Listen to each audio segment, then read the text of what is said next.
तमो प्रधान, जिसमें फिर शिव बाबा ने प्रवेश किया है, क्योंकि इनको ही फिर नंबर 1 बनना है। फिर प्लस में माँ को रेस में 1 ऐड प्लस होती रहती है। जब रेस होती है तो कोई पहले पहुंचता है और कोई पहले पहुंचते पहुंचते जब तक वो पहुंचे तब तक कोई दूसरा पहुंच जाता है हाई जंप लगा के, तो फिर उसको प्लस में देना पड़ता है। तो ऐसे ही अभी तक हम समझते थे कि सतयुग में जो लक्ष्मी नारायण बनेंगे वो ही अव्वल नंबर है, लेकिन एडवांस नॉलेज में क्या बात खुल जाती कि सतयुग में बनने वाले लक्ष्मी नारायण श्रेष्ठ नहीं है, उनसे भी ऊंचे कोई और लक्ष्मी नारायण है जो संगम युग में नर से नारायण बनते हैं, क्योंकि वो तो नर से प्रिंस बनेंगे, फिर नारायण बनेंगे अगले जन्म में, और तुम इसी जन्म में नर से नारायण बनते हो।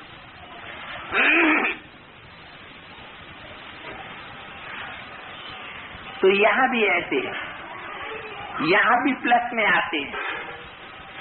माताओं को लिफ्ट देनी होती है। क्या कहा? ब्रह्मा का पार्ट क्या हुआ और प्रजापिता का पार्ट क्या हुआ? ब्रह्मा माँ को लिफ्ट दी गई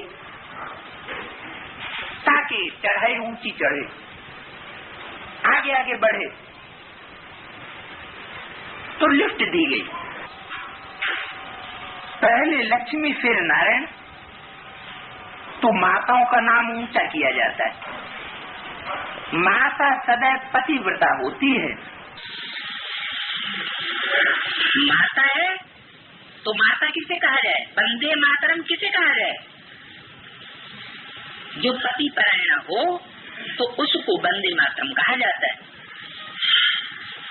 कोई विधवा को वंदे मातरम कहा जाता है क्या?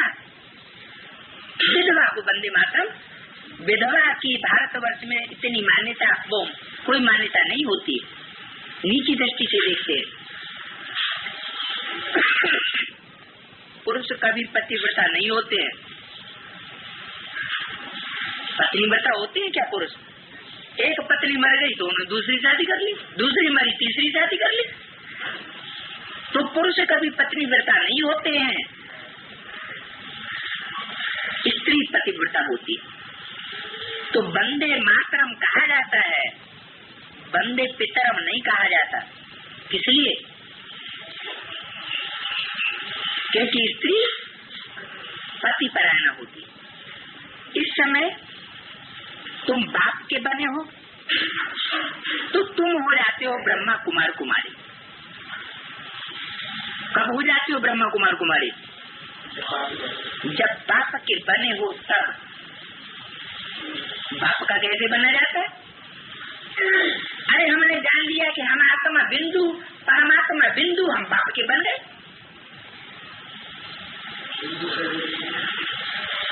बिंदु का बनना और न बनना तो कोई मतलब ही नहीं।